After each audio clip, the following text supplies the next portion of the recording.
Welcome to tonight's event titled Life in the Time of COVID, Creativity and Faith in Times of Violence and Insurrection. I'm Divya, I use she, her pronouns, and I'm a senior here at Middlebury and I'm majoring in environmental chemistry. Hi, I'm Isabella and I use she, her pronouns, and I'm in my second year here at Middlebury, and my major is in the International and Global Studies program with a focus on global gender and sexuality studies. And before we begin, we'd like to thank our sponsors for tonight's event, the Franklin Environmental Center, the Black Studies program, and the program in environmental studies here at Middlebury. Yeah, and we'd also like to pause and share the college's formal land acknowledgement. We pause to acknowledge that Middlebury College sits on land which has served as a site of meeting and exchange among Indigenous peoples since time immemorial. The Western Abenaki are the traditional caretakers of these Vermont lands and waters, which they call Indakina, or homeland. We remember their connection to this region and the hardships they continue to endure. Let us take a moment of silence to pay respect to the Abenaki elders and to the Indigenous inhabitants of Turtle Island, past and present.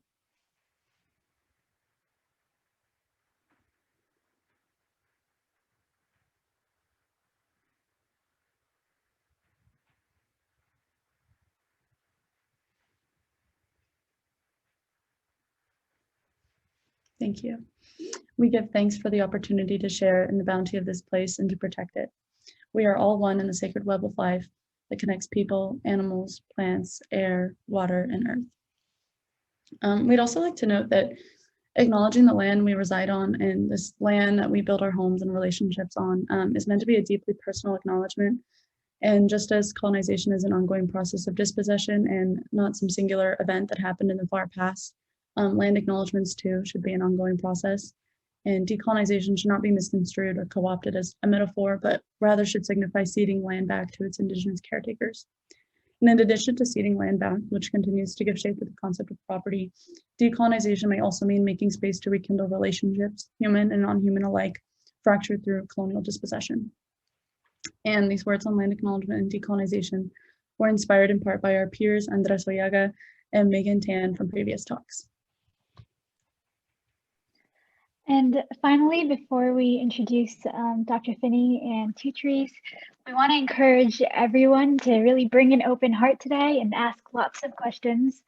And in past talks like this, we would normally save like the last 30 minutes for a Q&A session, but tonight we're kind of changing things up a little, and we're inviting everyone to submit questions as they come to you.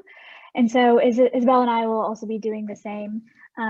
And then instead of saving all of your questions till the end, both of us will just be popping into the conversation to pass your questions along to TwoTrees and Dr. Finney. So yeah, so just please know that this is, a very open space where we can all ask questions, and let's all embrace, that nothing is obvious.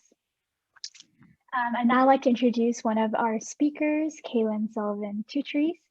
TwoTrees is an artist, catalyst, guide who works across mediums, connections, and social constructions, and focuses on creating sacred space for deep remembering and reciprocal communication and relationships with nature and the unseen world. Her work through performance, installation, sculpture, video, and artist books focuses on creative ways to evoke and invoke and provoke a regeneration of an essential relationship with nature as a means of connection with the sacred. She's a past recipient of the Lila Wallace International Artist Award, and her work has been exhibited and lives in collections in the US, in Europe, and New Zealand. She's currently an artist in residence in the Masters of Leadership for Sustainability program here in Vermont at the University of Vermont. And it's a great honor to introduce Dr. Carolyn Finney tonight too. Dr. Carolyn Finney is a storyteller, author, and a cultural geographer. The aim of her work is to develop greater cultural competency within environmental organizations and institutions, challenge media outlets on the representation of difference, and increase awareness of how privilege shapes who gets to speak to environmental issues and determine policy and action. Her first book, Black Faces, White Spaces, encouraged readers to reevaluate how they perceive the relationship between African Americans and the great outdoors. She is currently working on a one-woman show about John Muir entitled The N-Word, Nature Revisited, as part of a Mellon residency at the New York Botanical Gardens. And she is also an artist in residence and the Environmental Studies Professor of Practice at the Franklin Environmental Center right here at Middlebury College.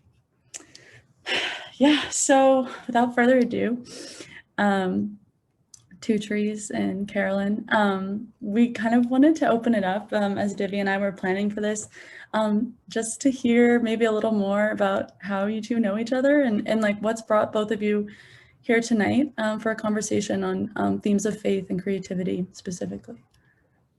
We only have an hour and a half. How are we going to answer that in that amount of time? Oh my God. Okay. Thank you, Isabella and Divya, for that generous and just a really nice introduction. It's so nice. And I know Divya for a few years, but I'm only just meeting Isabella. But I think we've got some good friendship ahead. So I'm excited for that. And of course, I'm excited to be here with TwoTrees. TwoTrees is always with me in some format or other. So that's one of the things I want to say. I've known, so I'm going first, TwoTrees, to answer that question, which is, so we've known each other almost 40 years, which is a really long time to actually be in a relationship with another human being on the planet. And we haven't always lived in the same place. We happen to be in Vermont right now. When we met back in the late 80s, we were both living in New York City. But I want to tell people how I met TwoTrees, because I think it actually relates to my own challenges and tension around the subject matter, which, by the way, was TwoTrees. The words faith always make me a little nervous for a lot of different reasons. I had just, it was the late 80s, I had just done this backpacking trip around the world for 6 months. I was thinking about leaving my acting career and what was I going to do next. And I was just going through a separation and divorce. I was really young, but getting out of this marriage, and I had no money. And I had been telling people, I said, what I really want is if there's somebody out there, and I use the word teacher really loosely. I was looking for some kind of guidance, actually. You know, I had never had anybody like that in my life. And I just kept telling people, you know, because you think if you just say it, then maybe somebody will say, hey, I know someone. Well, what happened was that a friend of mine just gave me, she says, I have a gift for you. You should go get a reading, she said, from this person named Kaylynn Sullivan TwoTrees. And I said, okay, I'll go see who this person is. And so I met her that way. And in the conversation that we had, that one of the things I really appreciated was that I was like, okay, is this going to be some kind of woo-woo situation? Like, what's going on? But, you know, I was ready to come in. TwoTrees is anything but woo-woo. So when I got in, for the next thing I knew, it was like for the next 6 months, she's like, okay, you know, you're going to come here every week. And I said, well, I'd love to do that. I don't know if I always have the money. And TwoTrees said to me, well, it's not about the money. It's about, you know, the exchange, you know, the reciprocity. So these ideas were embedded in my very first meeting with TwoTrees. The other piece that I want to say is that, and I'm just going to say this, is that I saw a brown woman sitting there. I saw a brown woman who was an artist sitting there. And at the time when I met TwoTrees, I was an actor. I considered myself embedded in the art world in the broadest sense, in that way, that kind of lifestyle, whatever that means, the bohemianness of it, the sort of the centered of kind of being creative. The whole creative piece for me was very centered in my life. And so here was this woman who looked like me in that way. I felt some real resonance with her presence before I even got to know who she is. So there's so much more I could say. Like I said, we do not have enough time, but I think, yeah, that's where I want to start, TwoTrees. Where you want to start? That was very generous. And I also want to thank Divya and Isabella, because that was a lovely opening. And I'm really grateful to be here. And over the 40 years Carolyn and I have had, multiple levels of relationship in multiple guises. So that was one. We've been teacher student, we've been guide and guided, we've been colleagues, we've been co-workers, we've been a lot of things in the course of the. We've been friends, and we still are. We are beloveds. Yes. For the 40 years. Yes. And we are incredibly different. Yes. Bam! Mic drop. Out. We are incredibly different. And it's always, it's got just enough generative tension to that it's nourishing and enlivening. And it's one of those relationships that's not going anywhere. Yes, there's honesty, and which for me isn't always easy. I mean, not it's easy. I'm not saying it's not easy for me to be honest, but there's an honesty in the relationship actually that I often feel the tension of, and so the differences we have actually don't overshadow that. That's what makes one of the things that makes it work for me, is that there's an honesty in the moments of extreme tension, differences, which we've had. That's right, which we've had, right? That's the place I always come back to. It's like, well, there's something really honest and authentic about, the integrity of who we are in relationship with each other. That's my take on it.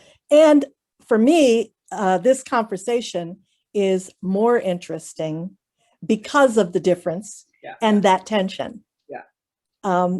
More possibilities can get explored because of that. Yeah. So let's talk about what we agreed upon to talk about. Like, why did we come to that? Well, I have a lot of reasons about why we came to that. But mostly this whole year of since COVID came into our lives has, and not only COVID, racial justice, climate change, all of the things kind of feel like packed into the environment in a very particular way right now. And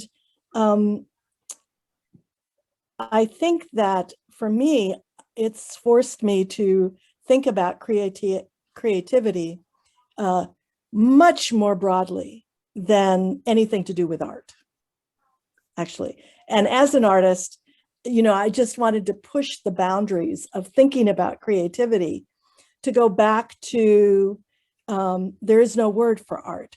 There is no word for this impulse for us to try something new, to have a new thought, to explore new boundaries, to explore the borderlands, to open ourselves to possibilities, to shine different lights on our assumptions. And this year has given us the time, actually, to kind of look down and think about some of that stuff and its connection to what holds us up. That's how I think about faith. I think about faith not in any way, in the same way that creativity is not necessarily connected to art, faith is not connected to religion. It's connected to what's holding me up. It's connected to my ancestors, to the bedrock of where I source my resilience. Which means for me, when I hear that, is that I have to know what that is, what's holding me up. There's a kind of, sometimes a thing can be right in front of you and doesn't mean you see it, So some of that looking down for me is also owning that, which, has been honestly a kind of lifelong struggle of, let me reframe that. Let me reframe that. Go right ahead. A lifelong challenge, right? And a lifelong practice, right? Or at least to be intentional about what is it that holds me up? How do I come to that? How do I make adjustments with that if I have to? How do I honor that? That's how I understand it, so that it feels more spacious and not a thing that holds me up. So I have to be a younger me the older me, and I mean that in both those ways, would have thought like, well, I have to adhere to something. You know, faith is something I have to adhere to, as opposed to faith is something that's actually, it's not a prison.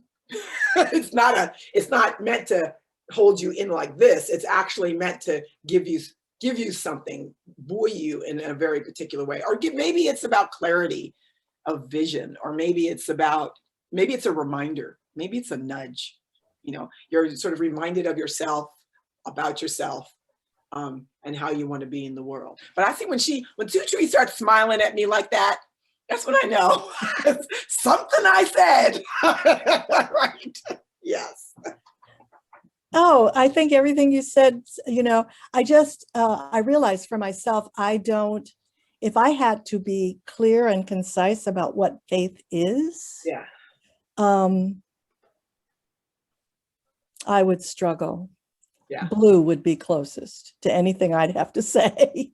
But more that there is something that I can fall into the arms of in the best of times and the worst of times.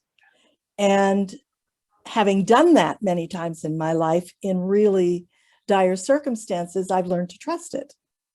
And usually the falling into the arms is something so much larger than myself that my own stuff seems to get back to its appropriate scale. You may not want to do this, but I was like, do you have an example of that? Like, I'm thinking of that for myself. You're asking me one of those questions, Carolyn, I that know. you know that I hate more than anything. Never mind. No, but actually I can do a story maybe. Yes. Okay.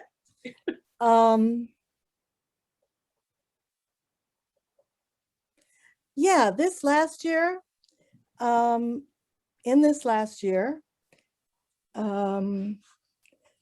have been struggling with my own ability to walk.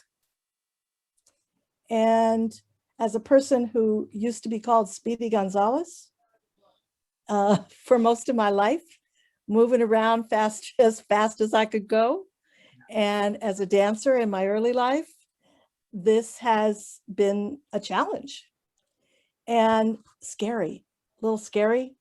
And so I have had to have a practice of relating to this in a way that's not all about me, in a way that doesn't make me a victim, in a way that doesn't make me that it's in the current days, in the early days, I stayed in my room. Yeah. Now I think about it as a design challenge. Yeah. You know, like you have design parameters and sometimes they're really tight. And so you can't kind of make the piece that you wanted to make because the space is small, or you don't have the materials, or you don't have the money, or whatever. And actually, now I'm thinking about my ability to walk, which is improving, but as a design challenge for my life, for this phase of my life. And I don't think that if I didn't have what I'm calling faith, and if I wasn't using a lot of what I use to make work, when I make artwork, I am listening into what's possible from someplace that I don't have access to with my brain. Lots of times I just stare out the window for a very long time until something emerges. And so having this kind of space where you're home alone, or home in your home for a year, and you have these kind of you have all kinds of limitations. And this walking thing was one of the limitations added to all the rest of the limitations. It forced me into looking at both my creativity and my faith in a different way. And also at the same time, dealing with the emotional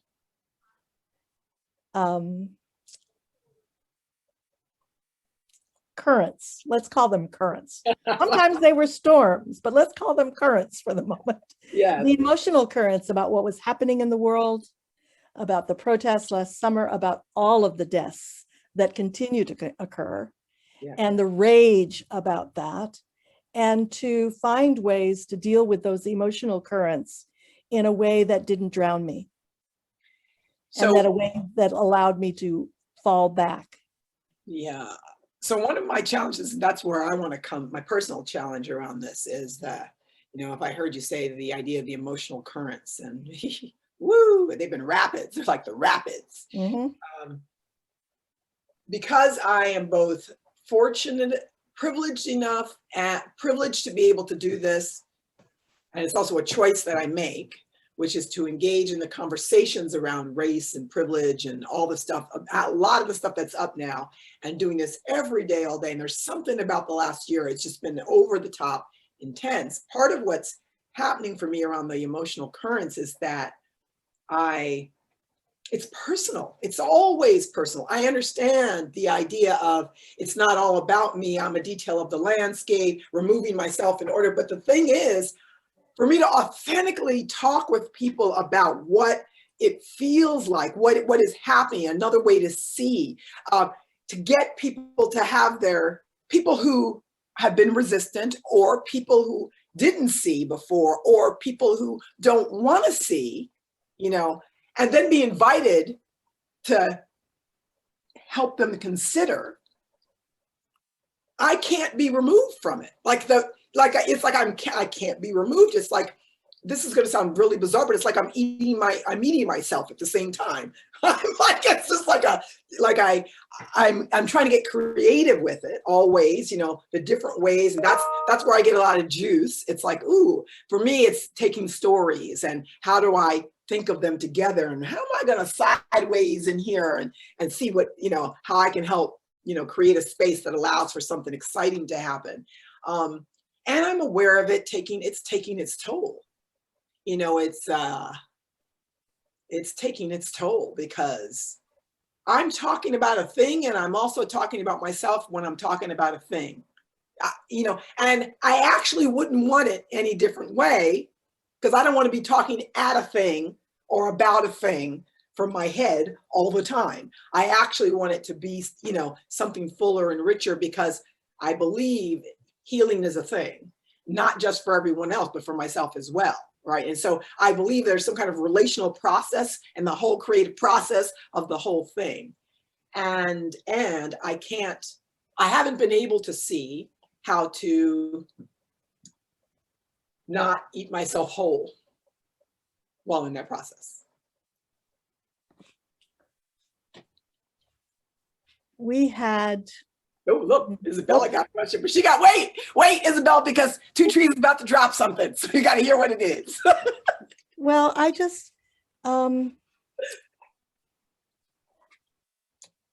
this is one of the differences, and I don't usually say this in public. Yeah.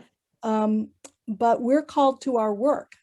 I did the same kind of work that you do for about 40 years. Yeah. And both in my artwork and in teaching situations and consulting situations. But the way that I come to it, is really different.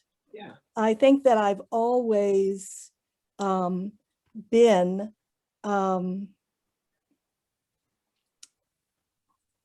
I don't know. I'm really interested in the world of possibility. Yeah. It's always been where I stand. I'm always standing at the crossroads of something, looking where things meet and trying to see what the patterns are, and tracking the patterns of energy and experience and behavior. And that's actually a kind of observer role. And it doesn't mean that I'm not impacted emotionally and I don't ride the same rapids. But actually, the way that I meet the moment is through that tracking, not through my own personal experience necessarily. My own personal experience is happening, but it's not what's driving my interaction with the situation. Right. I'm trying to really see the whole of what is, as much as can be seen. Yeah. And that's really different. Yeah. And in the doing of that work for those 40 years, I stopped because it was still eating me up. Yeah, that's it. Right. And I believe in this stage of my life that through my art, through the work that I make, which is almost always meant to evoke, invoke, and provoke, Yeah. that that's the way the conversation can happen.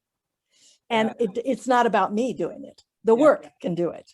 Yeah. Yeah. That I would creating work that has people thinking beyond the boundaries of their own cosmology, beyond the boundaries of their own worldview, beyond the of their own opinions, that something new comes into their world, and they kind of they have an opportunity to wrestle with it, concur with it, be sparked by it, be pissed off by it.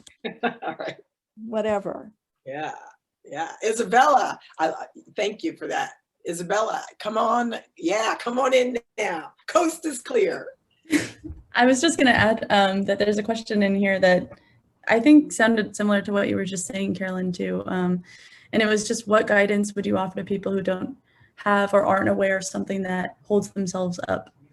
Yeah. What guidance can you say that again, Isabella, please? What guidance would you offer to people who don't have or aren't aware of something that holds themselves up? I think it also is speaking to what TwoTrees was saying earlier about bedrock and the image of bedrock, maybe. Yeah. And my impulse is to say, and TwoTrees may not, this may not be the way you come to this, but is, what do you love? Like there's something in the broadest sense, in the strongest sense for me, I've been saying a lot lately about not only where do you stand, but who do you stand with? And in terms of relationship and love, whether it is human or not human, for me, it doesn't matter what that entity is, but what do you love? Like it would be hard for me, and maybe, I'm just going to say, to sort of stand in something that I don't love. Like I have to have it doesn't mean it's easy. It doesn't mean, I'm not talking about little birdies singing and hearts flying around the air. I'm talking just, love is demanding. In my mind, it's demanding. It's demanding, right? It's just full and whole and rich and deep and mysterious and all those things. So for me, that's what I would say. But, I would respond to the question by saying, and what do you love?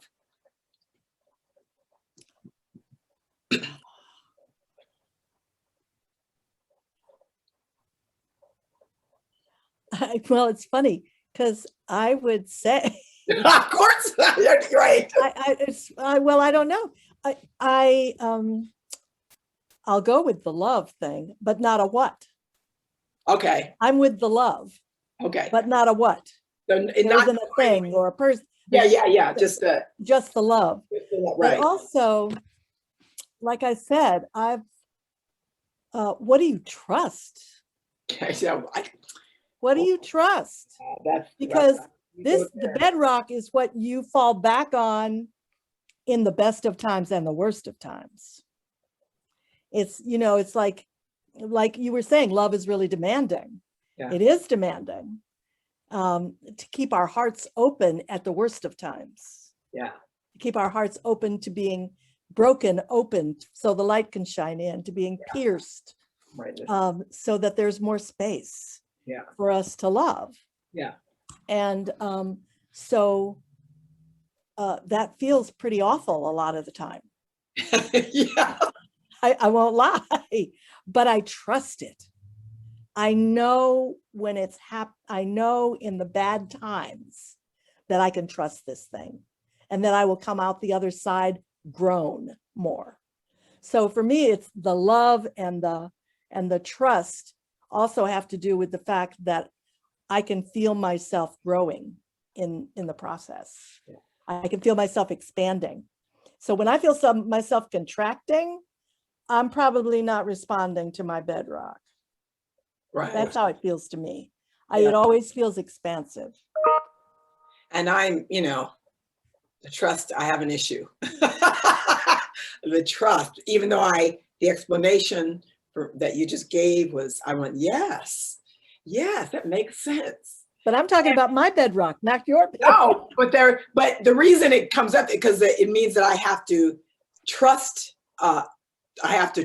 which has never been my strong suit about anything. So therefore, I can love something and go all the way to the mat for it, whatever that is. Love is an idea, whatever it is. I'm there. I'm in the game, ride or die to the mat, right?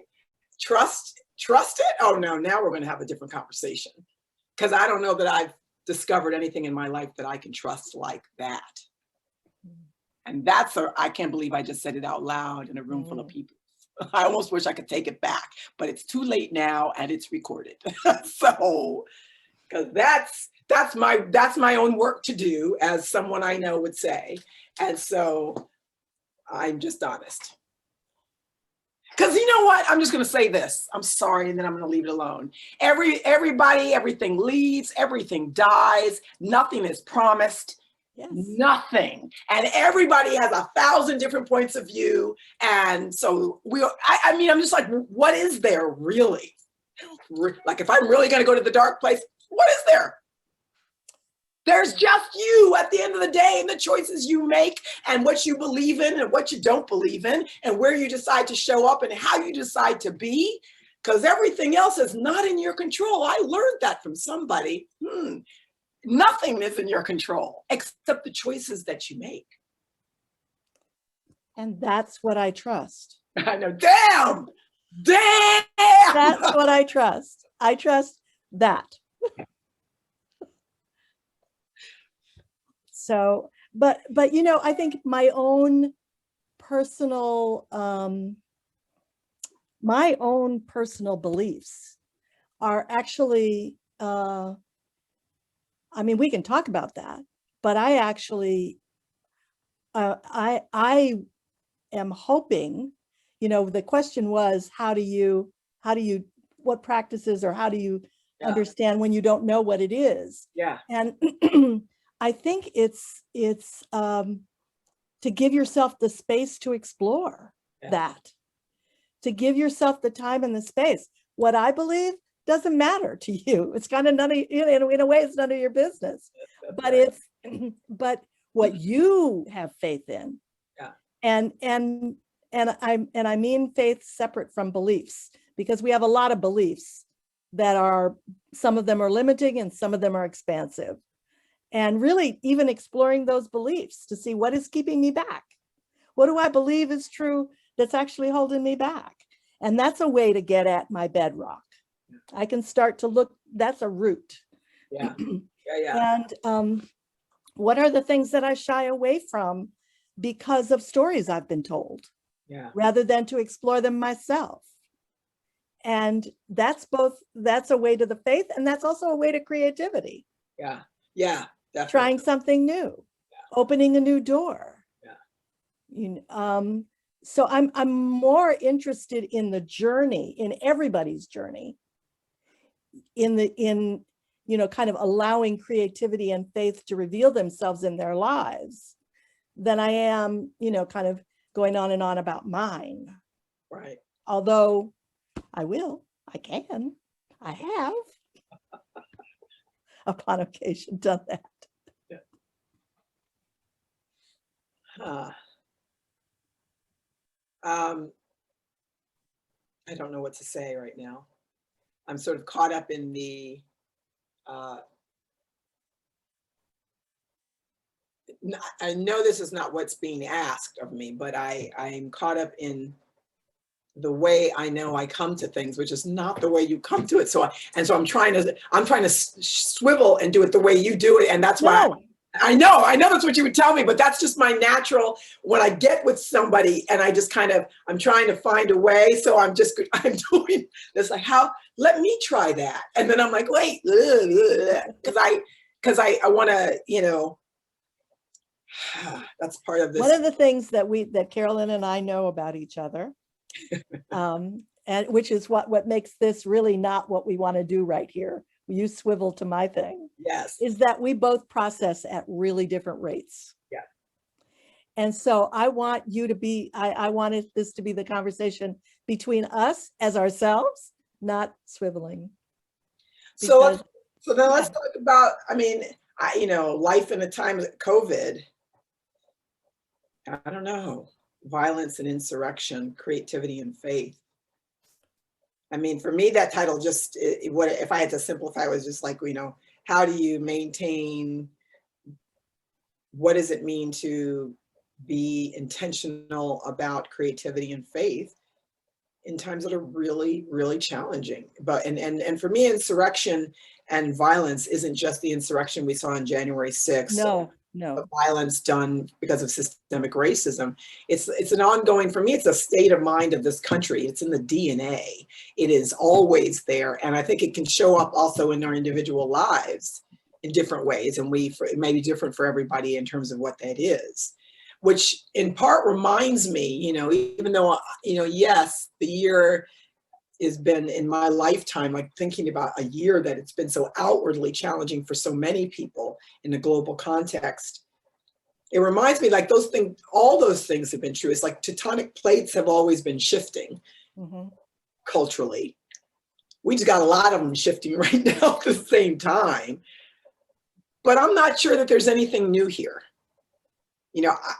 except that the moment, it's unique because every moment is unique and how we all show up in it is unique. But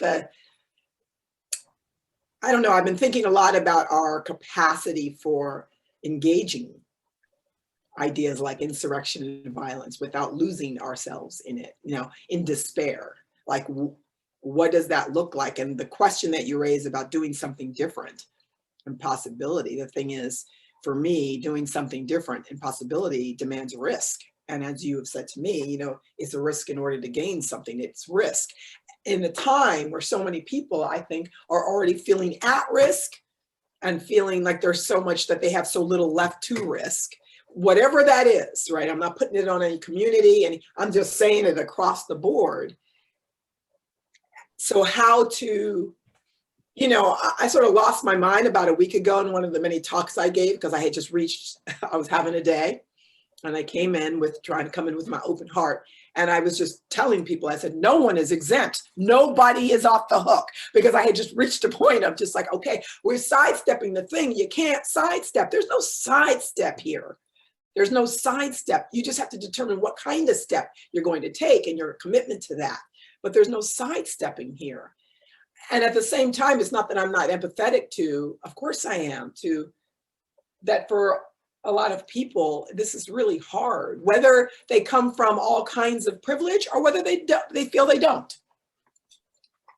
And actually, on the continuum, I think it's, when you feel a way in your current circumstance, regardless of what anybody else thinks about your circumstance. And so where's the opening? Like, I was like, where's the opening? So I think it's the perfect time, actually, because, and what's different for me, 7.5 decades on the planet, I look back and I go, have I ever been here before? No, because I've never been in a global pandemic before. Yeah. And so added on to all of the complexities of everything else is this pandemic, and that links us to the rest of the globe. Yeah. In a way that we have not been linked to the rest of the globe before, in terms of our thinking and our experiences, and even the news that we read every day. Our mobility. Our mobility, yeah. But also,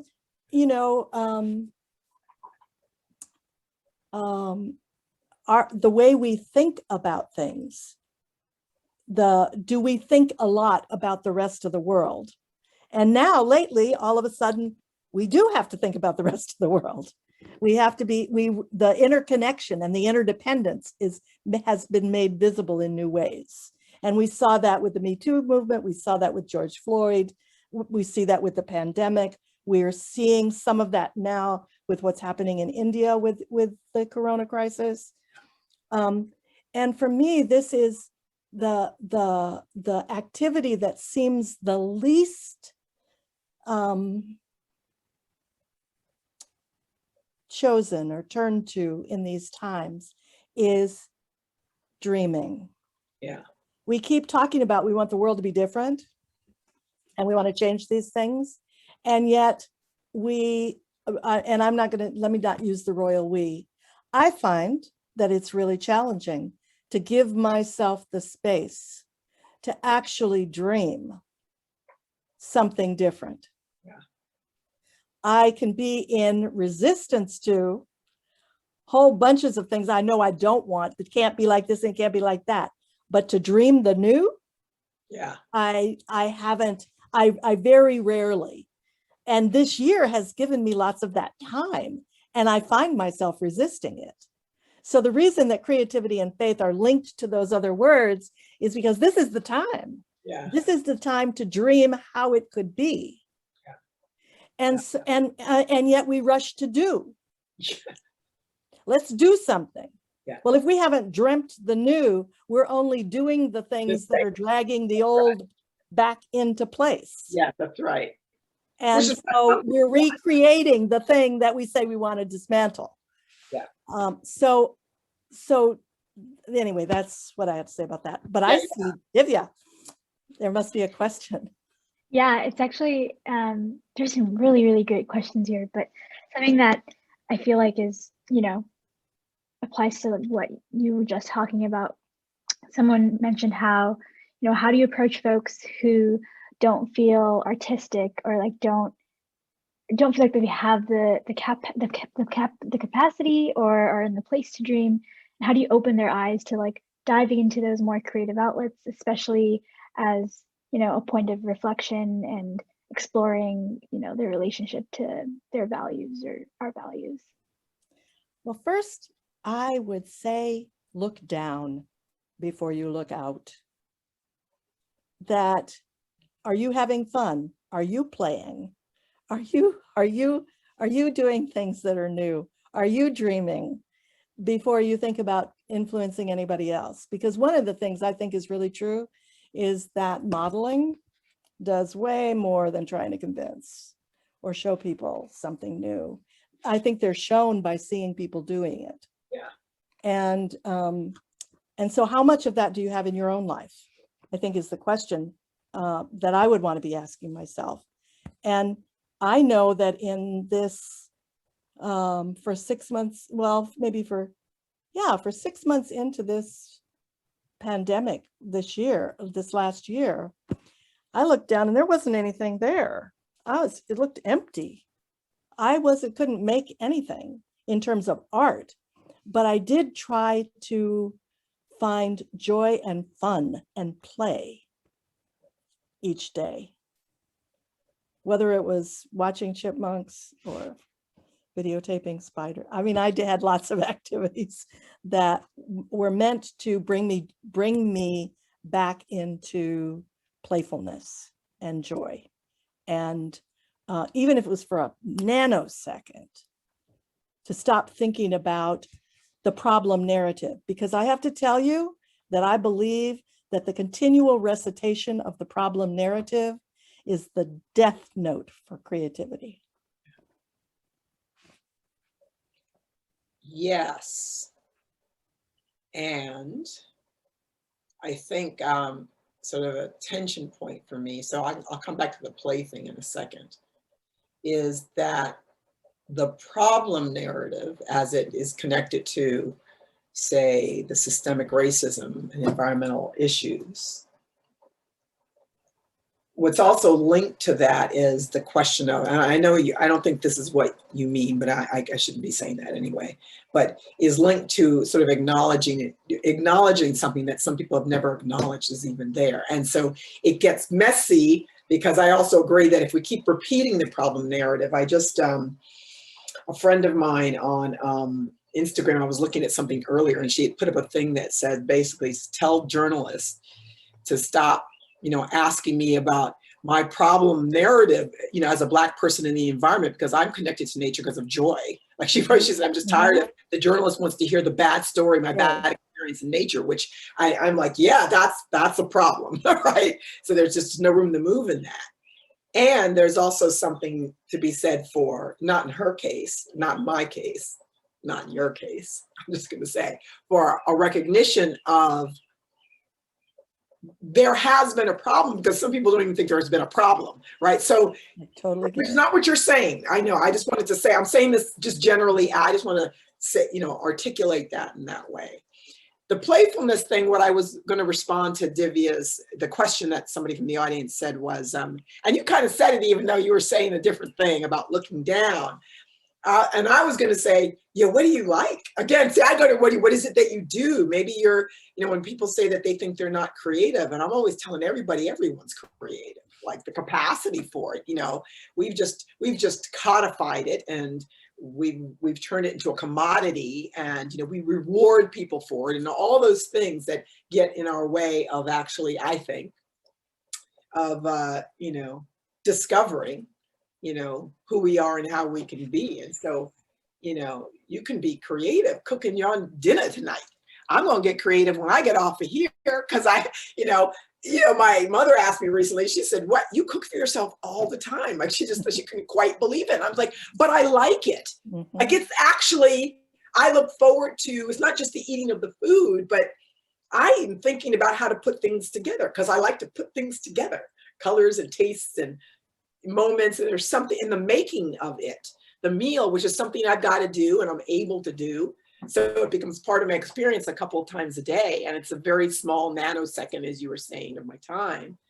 But early on in when the pandemic was, just going down last March or April, I got a little too deep into it. I was watching, like I had some cook I like, I'd have the computer, they're talking about the food, and because I wanted to see how far I could go. I think just to see like how, and then I kind of had to pull back for a variety of reasons, because I was getting a little carried away over here. But that was kind of a fun discovery.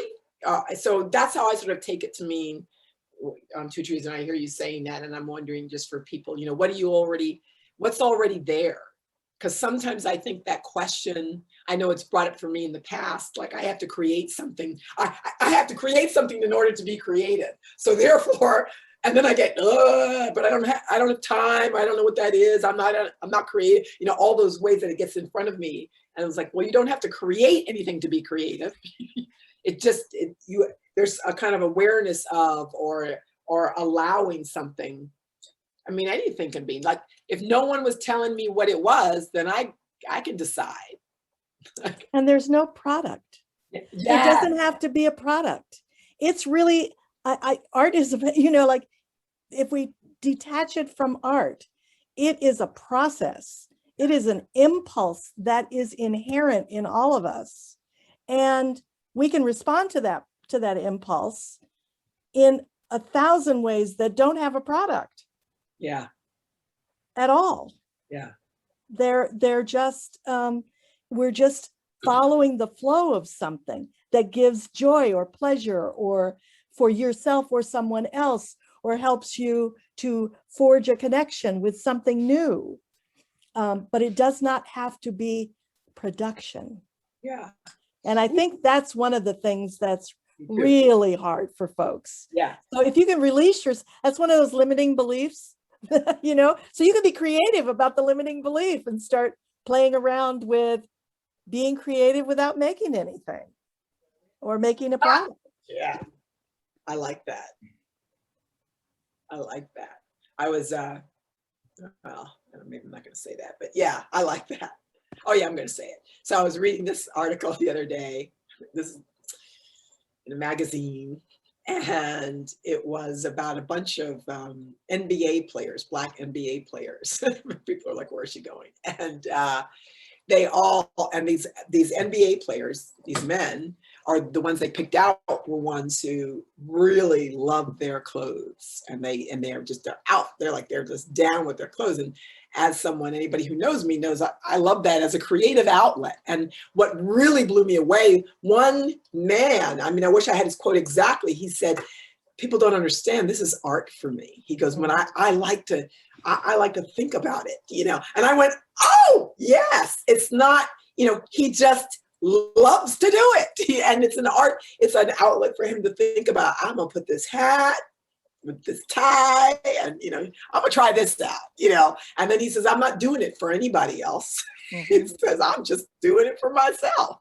And there's something about that, I was reminded of both all the ways that creativity can be limited by the production aspect of it, or these kind of narrow definitions of what it looks like, or, and in the worst case scenario, my experience has been that if you're doing those things, you're wasting time. So on one end of It goes into the daydreaming place. Oh, exactly, right. Play, daydream, you're wasting time, because the implication again is you're not being productive, right? I also think that one of the things about creativity that has kept me engaged for 50 some years is that, no, actually longer, probably almost 70 years, is that I can be surprised. Yeah. I can start making or thinking about something or dreaming into something, and then the thing will take over. Yeah, I like that. And it becomes something that I never imagined it would be. And I'm surprised. Yeah. And so I think that it's part of that process that I think that I have great hope that we will engage in to dream a new world, to surprise ourselves about what is possible. Yeah. And it requires one of the ingredients that it requires for me, and probably Carolyn, you and I are really different in this one, but maybe not. It requires some stillness.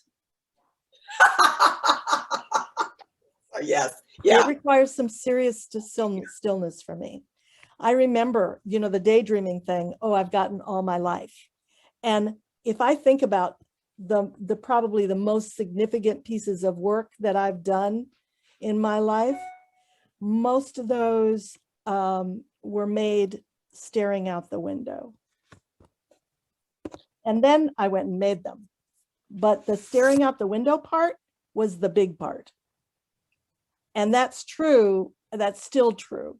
I'm working on an exhibition now for this summer, and the hugest part of the work is in stillness and actually in connection with nature. So the stillness piece, to the extent of daydreaming and looking out a window, I like to do that too, and I need that. I always have to be by a window. And for me, I think the more of the surprise comes from movement. The travel, the movement, I used to go places, I'll go places again, mostly by myself. And I actually like that. I mean, there are certain places I can go and just walk the streets. And I'm doing that is happening because there's just, life is just so thick and rich. And it may be, my surprise, I can look at elements of things I've written and things that I've said. And as I don't even know it. And then I went, and it fit into this thing. And I just went, I can't even believe. I was telling somebody about 2 weeks ago, I can't even remember the conversation. I had read some story about a woman and her grandmother, and it has a happy ending in the story. They're in their car, I believe it was in Florida, and a turtle literally flew through the window shield. It hit grandma in the head. They got off on the side of the road. Everybody lived, including the turtle, because the turtle pulled himself in just in time. And there was a way that I was talking to some group of people, and I just, suddenly that story popped in my head about racism not stopping at the park borders, and wildlife isn't reading signs, and sometimes they come in hitch. It was just a way. So that's because I use words a lot as a way to, that's where the creativity shows up. And yes, I've been not moving this year as much, and things are happening, but I don't feel like they're happening as quickly as I would like, or not quickly, it's not the right word. It's not, I'm having to generate more to get, whereas if I'm moving out in the world, I don't have to generate anything. It's just around me, and I can just, I'll take notes. I'm taking notes all the time. I heard a line from a song. I heard the end of a conversation. seeing a color somebody wore, or I'm watching something going on. I miss the airports. I feel like they're rich with things that, and I'm also thinking, there's some inward, because I'm by myself, you know, I'm not the person who necessarily walks over and starts talking to anybody, even though if they start talking to me, I'll talk back. But there's a kind of, you know, I just love life in that way. And so it's just, this year has been challenging. I've had both the time and the privilege to think and work and been given opportunity. And I'm so grateful for that. And so that's the words I want to put out in the universe about how grateful I am. And what feeds me, I haven't gotten enough of. And I feel like I'm starving. I feel starving. I feel really hungry. And it's really, I've hit my wall, like in a hard way. It's like, oh my God. Just, I'm about to run out the door naked. No, that'll never happen. I'm about to run out the door and just run up and down the street screaming, because where are the people at? Where's the life at? I know life is everywhere. And, you know, I've been challenged by that aspect also living here. So, and I'm trying to, you know, thinking about everything you're saying about how can I think differently about it? How can I change the narrative? And all those pieces are working in there. And the tension for me is that the thing I have faith in is life, is all that energy out there. And if I can't, I live alone, so I can't tap directly into it. I have a screen, even right now, you know, I'm having a screen between us. And I'm grateful for the screen. It's better than nothing. But it ain't the same, you know, so, you know, it's, I think this is one of the big, this is one of our big differences. And it's really, and we've noticed this when we travel together, and we've noticed, I am totally internally generated. Yeah. I mean, I stare out the window, but my internal life in here is filled with towns and villages and people and palaces and places and things, and it sustains me. And I know that's not true for you. Well, wait a minute. And not true for you in the same way, Carolyn. That's what I want to say. That implies that I'm empty on the inside. No. I'm not saying you're empty. I'm saying the source of my supply is that. When you say that thing about life being out like this, that is not what excites me. That is not what excites me. Yeah. And what excites me is the thing that I fall back into the arms of. Yeah. My energetic life, is really what really gets me excited. Yeah. And moving too, but in a different way. Yeah. And so this last year, I think for everybody has challenged. I mean, for me, being here part of the year, being in India part of the year is part of the way that I know the world. Yeah. And, you know, I'm not sure I can go because I can't walk so well and all of these things. So I think that all of these ways that we are being forced into what I earlier called design parameters. Yeah. There's emotional content in all of that. Yeah. It's, you know, that the sound that when you say design parameters, it sounds kind of like, you know, neutral. There's nothing neutral about it. Yeah. It's incredibly, I read an article lately, they talked about people languishing during this time. Yeah. Something called languishing. Yeah. And I think that that's true.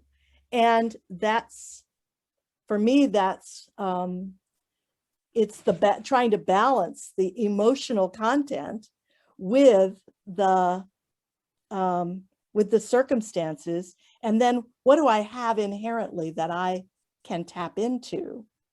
And the two things that I keep coming back to are creativity and my faith. Yeah. Those are the two things. And then I have to use those both to surprise and enliven and bring resilience into my life, but also to try to deal with some of the emotional turmoil. Yeah. Isabella,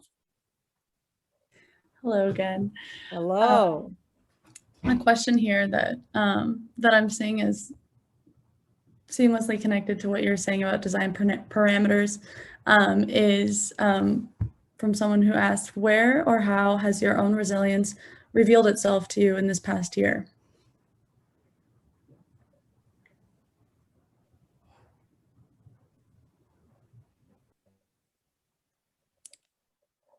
Ooh. Well, last year, I was in Mumbai when the pandemic hit, and I was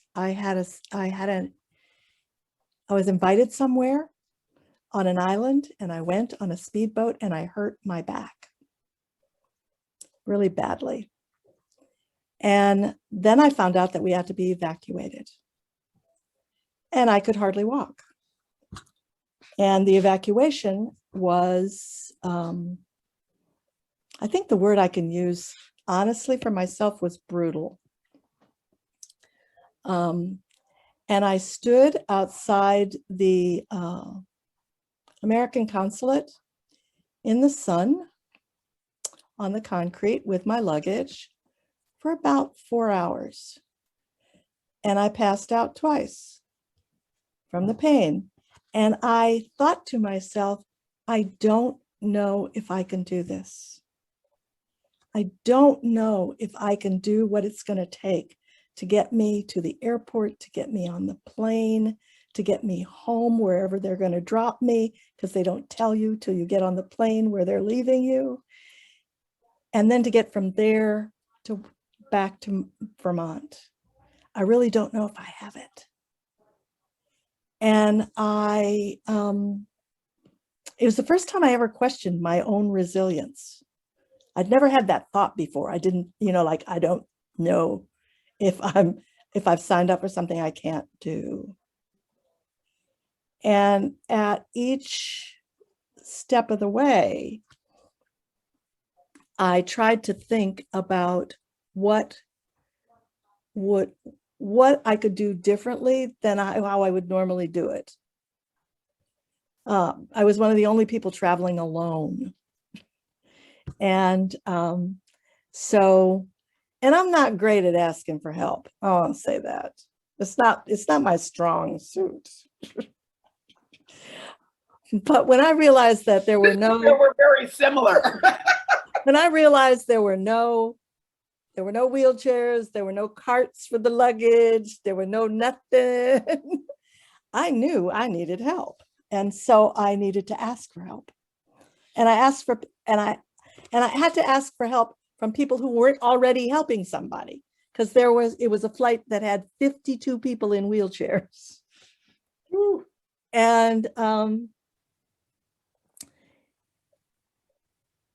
I found, I don't know what that thing is that I fall back. Like I said, the closest I could come to a description of what it is would be blue. I mean, really, the color of the night sky, there's something like that. But I had to really rest in that in order to get home. Yeah.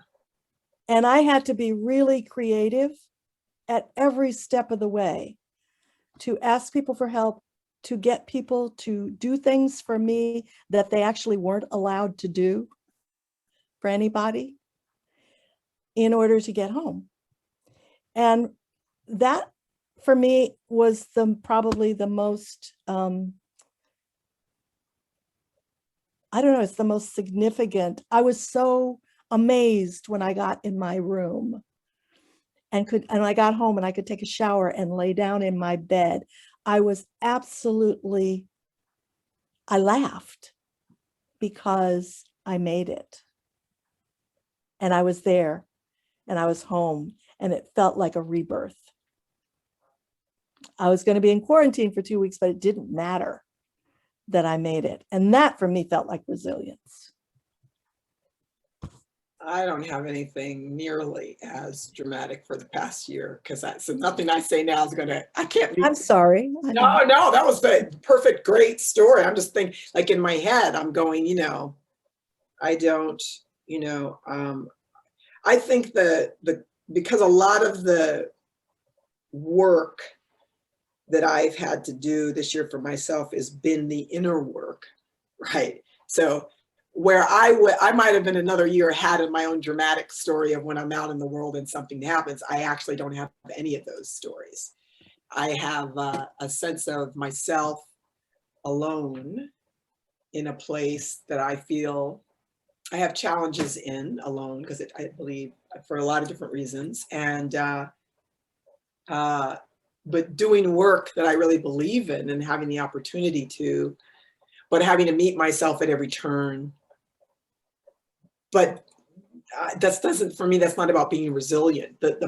So I don't, I'm still working with, it's more of, I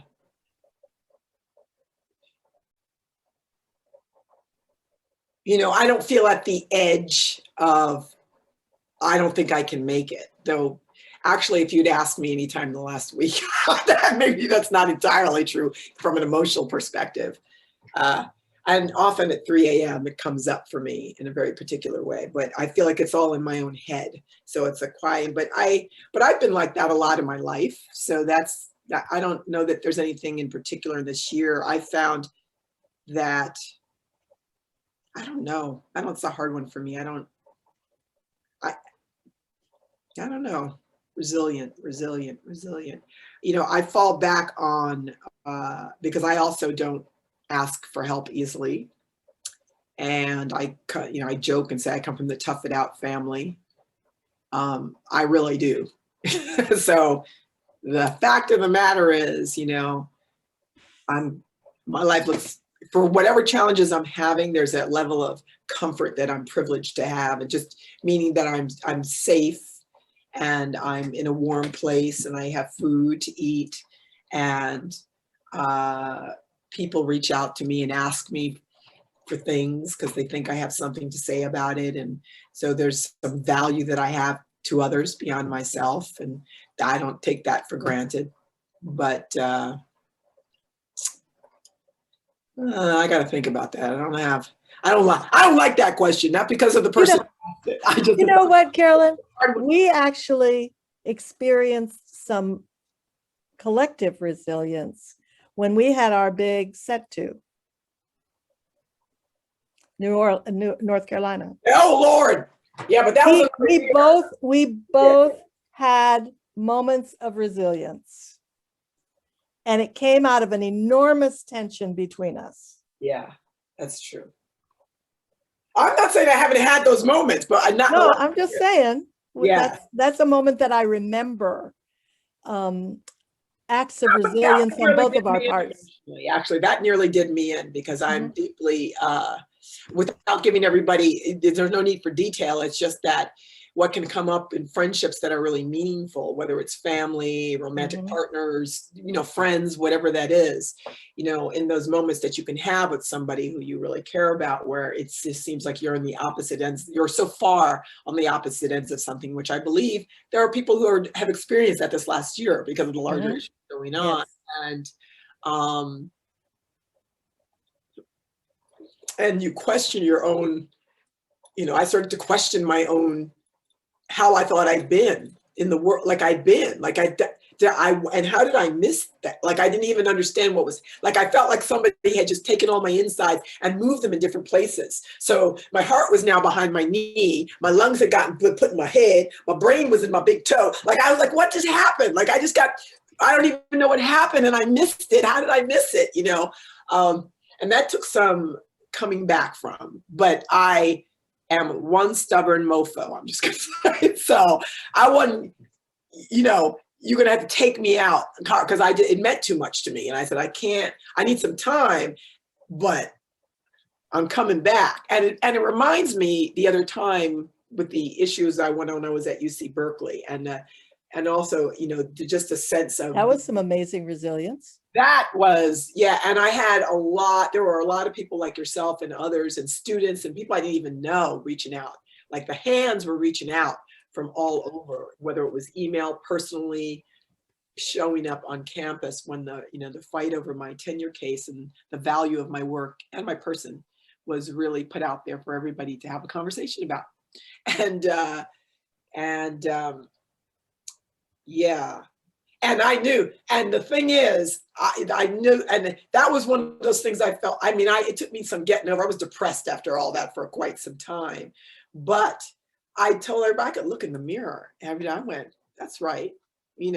Like I was so, no matter what I was telling friends and, where you can cry and be what you need to be because you're with friends and people you trust, I never gave up any of my integrity. I didn't give up a single piece of it. And that was like, I was like, oh, I got that. Oh, it's there. Like because I got worried. I'd have my personal moments like, oh, like, because it's asking you about yourself again. Like, are you back to the very first thing you said, TwoTrees, like the first thing we talked about, about not, where you stand, like, what is it, what is it that kind of holds you up? And there I saw it. It was like, hello. Like, I'm sorry, how but it got like that. And as you would say, arms akimbo, I don't think so. And yes, I'm going to still look good every day. And yes, I'm really clear about what it is I'm saying I'm doing. And yes, I might go home and have a couple glasses of wine and cry. But the next time you see me, she's back, like this. And so I thought, okay, all right. Even with a public beating or a public, it was meant to be a public shaming, but it wasn't. And that's the thing. I thought the narrative was, this is what we're doing. And I was like, no, that's not what I'm doing. So yeah. Ooh, that brought me back to myself a little bit. That was good. Yes. Woo. Yes. Isabel Divya, you got another one for us? We got about 15 minutes left or less. Yes, a little less. I think we want to do our Right. little thing at the end, but I think, and this one's for me. I feel like both of you are really good at like talking to, or like centering like radical like love and like empathy with people like that are across the aisle, like of differing views, like even against like people who can be violent towards you. And something that I was like reading on TwoTrees website, she was talking about how like holding this like tension of opposition within the same breath without creating separation with people, and like what does that mean for like co-creating and like being creative together, being in community together with people who are causing violence towards you or who are like have such opposite views.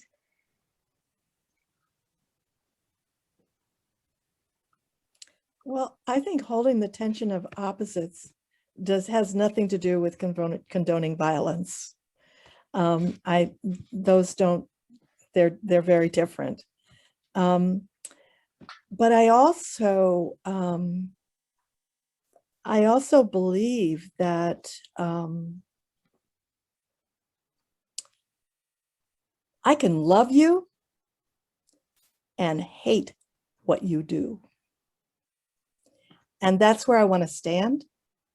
And so that I'm not them and using. And I also believe that community is filled with all of us. The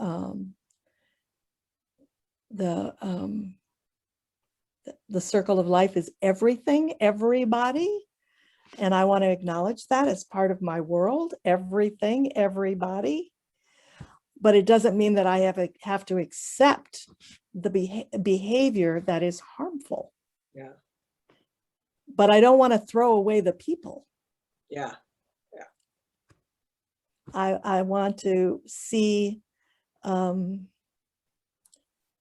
want to see the God in you. I want to see the divine in you. I want to see the love in you.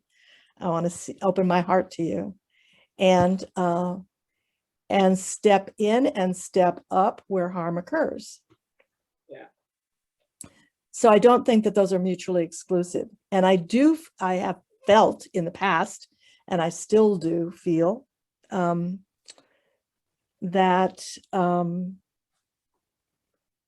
actually listening for,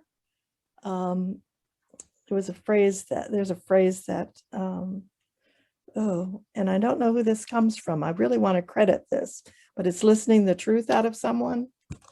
I want to listen deeply enough that I can hear that person's truth.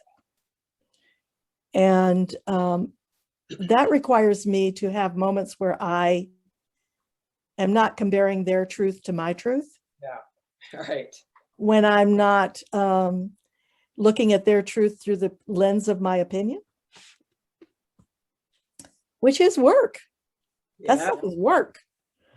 But it's part of a practice that I feel is, I feel like that's part of the runway to dreaming. I really do.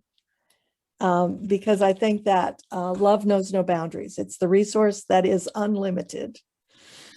And so if I can tap into that in these situations where there is tension and there is really intense difference of opinion, then I can, there's space for more love. And if I can do that and not get jacked up by my own opinion, I'm actually growing myself too at the same time. This is where my creativity kicks in. I call it meeting people where they are. And for me, it's my version of it, but everything you were saying really was resonant for me. You know, how am I listening to their truth? And so when I say to people, I try to meet people where they are, which doesn't mean I have to give up any of myself to do that. I don't see it that way. And I'm not going to let somebody knock me down without a response. Mm-hmm. And you know what, Divya, you may have heard me say, it's like, I'm not relinquishing my humanity because you've perhaps chosen to relinquish yours. I don't have to do what you do, and I don't have to like what you do, but I can still meet you where you are. Because that's the thing I also believe in. I believe in that power of love as well. I believe in actually the capacity is everybody's. It's not just mine or somebody else's. It's actually everybody's. And all I can do is work. I can only try it, do the thing. Like, I can't make you do the thing. I'm not trying to change your mind. Maybe that's the modeling. I can only say, this is what I believe. And so I'm going to come in this way. I'm going to try to meet you where you are. And the creativity for me kicks in because I use my words a lot. And the way that I can backdoor it with a different kind of story or a moment because I heard or saw, or I think I said something, and I'm not going to say the thing directly because I don't think you can hear me, but I can actually do something else, and it's because it'll open up space, just because I think it'll open up space, at the end of the day, even if I have to walk away, because it hurts because if there's some kind of emotional violence for me or what, it's not about turning the other cheek as much as it is, again, attention to my intention and meeting them where they are. And also, I'm not going to let myself be destroyed in the process because that serves nobody. So this is a place I feel very similar to, at least in the way TwoTrees you're articulating about how I do it in my own way. And that's actually at the core for me too. I love the idea that love is boundless. It doesn't belong to only certain people. It doesn't have to look a particular way. It's not, it asks nothing and everything. There's something about just all of it. And so that for me is when I joke around with people and say, I don't want to play in the sandbox, I want to play on the beach. That's what it's like for me. It's like, it's just endless. It's an endless, I don't know what to call it. I don't have a word. Blue. I don't know. You use blue already, but it's endless yellow actually for me. It's endless yellow, and so you can just, I love that idea. Yeah.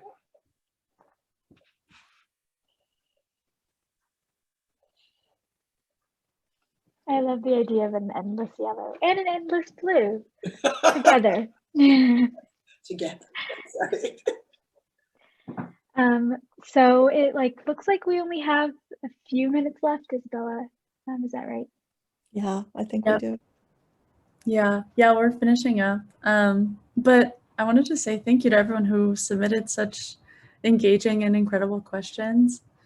I feel like I love that this feels like a conversation that we're all a part of tonight. So, but hopefully before we go, we can leave with maybe a reflective moment for everyone. And Janet, maybe she can also jump in. We're gonna do some tech stuff to try and make everyone able to unmute themselves if they want to contribute a little something. But TwoTrees, maybe if you wanted to leave us with a little question or prompt. Well, I'm so excited that people showed up. I'm really grateful for the questions and the people and the conversation, and for Middlebury hosting this and for all of that. And I really want to know who's out there and hear people's Oh my voices. God, I'm seeing a lot of the people I know, I'm seeing people. Oh God, and look who's Andrea. here. I'm like, I know, it's amazing. Marie, yeah, now I'm seeing people. Matt, yes. Wow. Libby, Linda, I mean, I'm just excited. Yeah. And so what we wanted to do was to just end with your voices. Jenny. What's alive for you out of this conversation in like a breath, in one, just a few words for you to put into this space after we've been talking for so long, so that we can feel your presence. Yes. Yay, look at the beautiful faces. Oh, look at everybody. This is awesome. I love it. I love it. Jed, oh, wow. Come on, everybody, come over to my apartment. Come on. Yeah, really, let's have a party. Everybody's welcome. Really, come on down.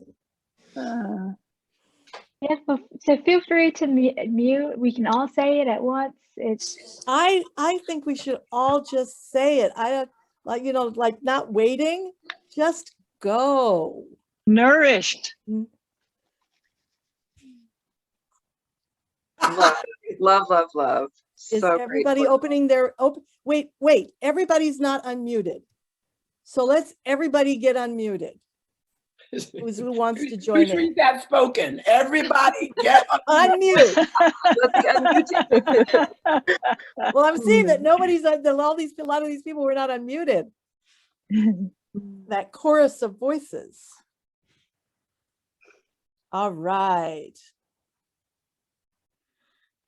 So what's alive, just out of no thought, don't even think it up, just what's alive for you at the moment? Grateful.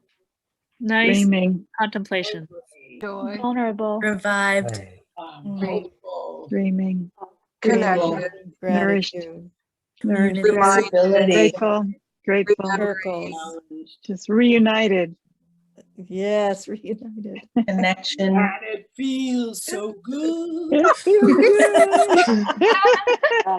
Yes, girl. Oh, So grateful. Thank you. Thank you so thank you. much. Thank you, Thank you. everybody. Wonderful. This was really wonderful. Thank you, Awesome. everyone, for being I'll see witnesses. you all in a couple of minutes at my participants place. here. Bye. Yes. Oh. Sit down, please. I haven't had my second vaccine yet, but almost. Yeah, And well, we thank you just all hope for your that- time and Yes. energy Yes. and helping us hold this circle. Yes. It's just Blessing beautiful. of Y'all made yours. my night. So needed. Thank you. Thank you. TwoTrees always makes my night, but y'all made my night too. Thank you. Thank you. Thank you, everyone, so for much. coming. Love to Everyone you. has a wonderful Love rest you of the day. all. You too. That. Wow.